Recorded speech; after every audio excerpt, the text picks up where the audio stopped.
Singhu border पर हत्या मामले में युवक के पोस्टमार्टम में कुछ बातें सामने आई है। मौत का कारण चोट और ज्यादा खून बहना बताया जा रहा है। साथ ही हथियार से हमला किया गया है जिसकी वजह से उस व्यक्ति की मौत हुई है। शरीर पर चोट के कई निशान मिले हैं। 10 से ज्यादा जगह पर चोट के निशान पाए गए हैं। करीब सुबह 5 बजे की यह घटना है। शरीर रस्सी से बंधा हुआ था और शरीर पर रगड़ने के निशान भी मिले हैं। 2-2.5 घंटे तक पोस्टमार्टम ये हुआ है। उसके बाद ये रिपोर्ट सामने आई है। एक हाथ कटा था और बाकी शरीर से अलग था। हाथ और पैर भी कटा हुआ था लेकिन अलग नहीं था बाकी शरीर से। तो अभी जो इस वक्त पोस्टमार्टम रिपोर्ट से जो जानकारी सामने आ रही है, सूत्रों के मुताबिक एक्सक्लूसिव न्यूज 18 पर यह खबर आ रही है। सिंघू बॉर्डर हत्या मामले में दरअसल युवक के पोस्टमार्टम में यह बात सामने आई है कि चोट और ज्यादा खून बहने से उसकी मौत हुई है। हथियार से हमला किया गया है जिसकी वजह से मौत हुई है और शरीर पर कई जगह पर चोट के निशान है। 10 ऐसी जगह है। नीरज कुमार की खबर है जहां पर चोट के निशान है और सुबह 5 बजे की यह खबर बताई जा रही है जब ये पूरी तस्वीर सामने आई थी और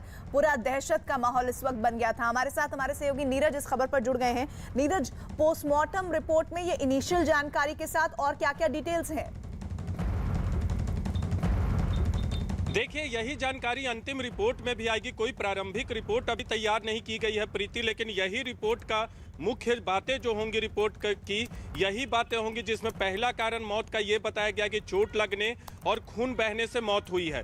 दूसरी अहम जानकारी ये है कि 5 बजे के आसपास की ये घटना है। कितने बजे मौत हुई है उस युवक की ये बताना बहुत मुश्किल होता है पोस्टमार्टम रिपोर्ट के आधार पे, लेकिन कितने बजे की घटना है और उसके 2-3 घंटों के अंदर उसकी मौत हुई होगी, इस बात का अंदाजा लगा सकती हैं।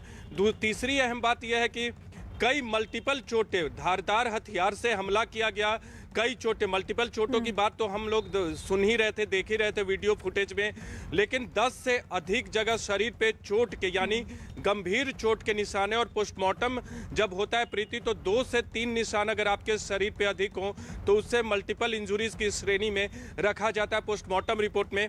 पोस्टमार्टम रिपोर्ट तैयार हो रहा है लेकिन जो हमें जानकारी सूत्रों से मिली है उसके मुताबिक ये तमाम अहम बातें हैं जिसके आधार पर आप अंदाजा लगा सकते हैं कि कितनी बेरहमी से उस युवक की हत्या हुई है। जो हाथ और पैर की बातें आपने अभी थोड़ी देर पहले जानकारी दी, वो भी जानकारी पोस्टमार्टम रिपोर्ट में सामने आई है। घसीटा गया है शरीर को, उस युवक के शरीर को, और ये भी एक आशंका है कि या एक ये संभावना भी जताई जा रही है कि हमला करने के बाद, उस धारदार हथियार से हमला करने के बाद जब हाथ पे हमला किया गया, पैर पे हमला किया गया, तो हो सकता है कि 2-3 घंटे तक युवक जिंदा रहा होगा, तड़प तड़प के उसकी मौत हुई होगी। और जिस तरह की बदसलूकी उसके साथ की गई है, बेरहमी की गई है, बर्बरता की गई, जो वीडियो फुटेज में हम देख रहे हैं, और जो पुलिस रिपोर्ट लेकर, पंचनामा लेकर यहाँ पहुंची थी, उसी पंचनामा से मिलता जुलता पोस्टमार्टम रिपोर्ट इसका सीधा मतलब ये है कि जिन भी लोगों ने इस काम को अंजाम दिया है वो चाहते थे कि इस युवक की तड़प तड़प कर मौत हो, एक संदेश जाए। बिल्कुल, जिस तरह से धारदार हथियार से हमला किया गया, और पोस्टमार्टम रिपोर्ट में भी ये बात है कि धारदार हथियार से हमला किया गया। पोस्टमार्टम रिपोर्ट आधिकारिक तौर पे तैयार होने की जो प्रक्रिया होती है उसमें अभी थोड़ा वक्त लगेगा, पुलिस के लोग इंतजार कर रहे हैं, लेकिन धारदार हथियार से हमला किया गया। उसके बाद युवक तड़प रहा था, अपने हाथ पे हमला किया, उसके पैर पे हमला किया, इसके अलावा उसे घसीटा, और जिस तरह की तस्वीरें आप वीडियो में देख रही होंगी उससे अंदाजा लगाना जाहिर स्वाभाविक है कि किस बेरहमी से उसकी हत्या की गई है। लेकिन अब जो तथ्य हम लोग रख रहे हैं प्रीति, वो पोस्टमार्टम रिपोर्ट के तथ्य हैं जिसमें ये कहा गया कि अधिक खून बहने से मौत हुई। 6 से 12 घंटे का वक्त दिया गया। 2 बजे पोस्टमार्टम की शुरुआत हुई थी, 4 से 5 के बीच में करीब 2.5 घंटे तक पोस्टमार्टम हुआ युवक का। और ये पोस्टमार्टम रिपोर्ट में सामने बात आई है कि 6 घंटे पहले इस घटना को अंजाम दिया गया। उसके बाद मौत जो है 2 से 2.5 घंटे बाद हुई होगी। इस बारे में पोस्टमार्टम रिपोर्ट में कुछ नहीं कहा गया कि कितने बजे मौत हुई है, लेकिन मौत के कारणों का हम बता रहे हैं आपको। 10 से अधिक मल्टीपल इंजुरी शरीर पे है, धारदार हथियार से हमला किया गया, ये भी पोस्टमार्टम रिपोर्ट में सामने आई है। अधिक खून बहने से हुआ, घसीटा गया उसे, शरीर पे कई जगह चोट के निशान है, तो बेरहमी से हत्या की गई है। और जो पंचनामा लाया गया था पुलिस की तरफ से उसमें इस बात का जिक्र था कि उसकी हत्या की गई है धारदार हथियार से, तो वही पंचनामा वाली बातें भी हम मान सकते हैं कि पोस्टमार्टम रिपोर्ट में भी सामने आई है। मतलब ये नीरज आप कहना चाह रहे हैं कि 5 से 6 सुबह का जो 5 से 6 का वक्त था, उस दरमियान ये जो घटना सामने आई है उससे 2 घंटे पहले तक वो शख्स जिंदा था और शायद समय रहते अगर उसे अस्पताल पहुंचाने की किसी ने भी कोशिश की जाती तो वो बच सकता था।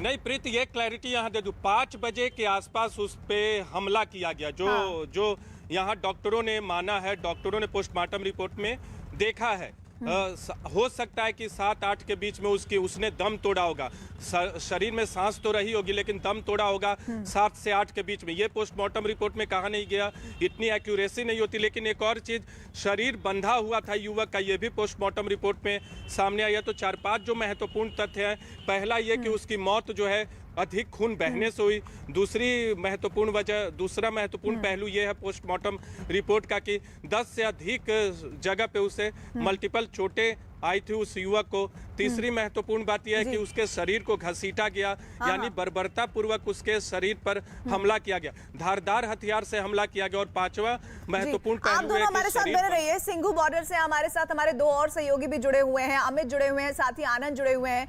आनंद, एक ऐसा लग रहा है कि बहुत ही बर्बर संदेश देना चाहते थे वो हत्यारे जिन्होंने तड़पा कर इस शख्स को मौत के घाट उतारा है।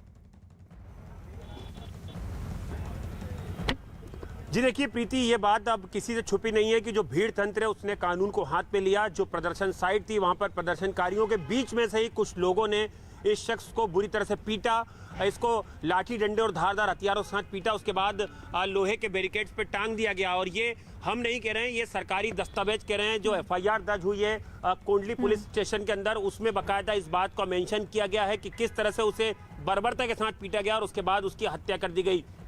यहाँ पर रोहतक रेंज के जो आईजी हैं संदीप खिरवार, इसके अलावा जो एसपी हैं रंधावा, वो तमाम लोग, यहाँ पर जो डीसी हैं वो तमाम लोग इस थाने के अंदर मौजूद हैं। यहीं पर एफआईआर दर्ज हुई है। सुबह 5 बजे पुलिस को इत्तला मिलती है, तब एक एएसआई और 2 कांस्टेबल हैं वो मौके वारदात पर पहुंचते हैं और लगातार न्यूज़ 18 से दोनों अधिकारियों ने बात की। उनका कहना है कि कुछ कॉन्क्रीट एविडेंस जो हैं वो पुलिस के हाथ लगे हैं। कुछ सस्पेक्ट जो हैं उनके नाम और चेहरे पुलिस को पता चले हैं, जिनको लेकर लगातार सर्च ऑपरेशन और रेड चल रही है। बहुत जल्द कुछ गिरफ्तारियां भी पुलिस इसमें कर सकती है। क्राइम सीन की फोरेंसिक जांच कराई गई है। कई ऐसे विटनेस हैं जो पुलिस को इस पूरे मामले में मिले हैं और जो वीडियो है, सबसे बड़ी गवाही तो वो वीडियो दे रहे हैं। और वो वीडियो ऐसा है कि दिखाया नहीं जा सकता, हम अपने दर्शकों को वो वीडियो दिखा नहीं सकते, इतनी बर्बरता उस वीडियो में नजर आ रही है। मैं अमित का रुख करना चाहती हूँ। अमित, किसान मोर्चा का यह बयान सामने आ रहा है जिसमें वो कह रहे हैं कि मरने वाले से हमारा कोई संबंध नहीं है, बेरहमी से हुई हत्या की हम निंदा करते हैं, लेकिन निंदा कर देने भर से आपकी जिम्मेदारी खत्म नहीं होती है। जी हाँ, बिल्कुल। ब्रह्म के किसान संयुक्त मोर्चा के वो नेता हैं जो सबसे पहले स्पॉट पर पहुंचते हैं, क्राइम स्पॉट पे। और देखिए प्रीति, समझने की जरूरत है, 5 बजे जब पुलिस को कॉल किया गया तो उस वक्त उस शख्स लखवीर की मौत हो चुकी थी सुबह के 5 बजे। और 6 बजे तक ब्रह्म के संयुक्त किसान मोर्चा के नेता के मुताबिक 6 बजे तक पुलिस को बॉडी नहीं मिली थी। 5 बजे कॉल करने के बाद पुलिस स्पॉट पर पहुंची, लेकिन 6 बजे तक पुलिस को मशक्कत करनी पड़ी, बॉडी को कब्जे में नहीं ले पाई थी। ब्रह्म के ने ही दूसरे जिन लोगों ने अब पर आरोप है उन लोगों से ब्रह्म के ने बातचीत की थी और ब्रह्म के ने उनको समझाया कि जो बॉडी है उसे पुलिस को हैंड ओवर करना पड़ेगा। समझाने के बाद ये ब्रह्म के की ही कथनी है, उनका इंटरव्यू मैंने किया और ब्रह्म के समझाने के बाद बॉडी को कब्जे में लिया पुलिस ने। उन लोगों ने जो जिन पर आरोप था उन्होंने बॉडी को पुलिस को कब्जे में लेने के लिए दे दिया। उसके बाद पुलिस की इन्वेस्टिगेशन शुरू हुई। ब्रह्म के मुताबिक जो मृतक लखवीर है वो जिन लोगों पर आरोप लगाया जा रहा है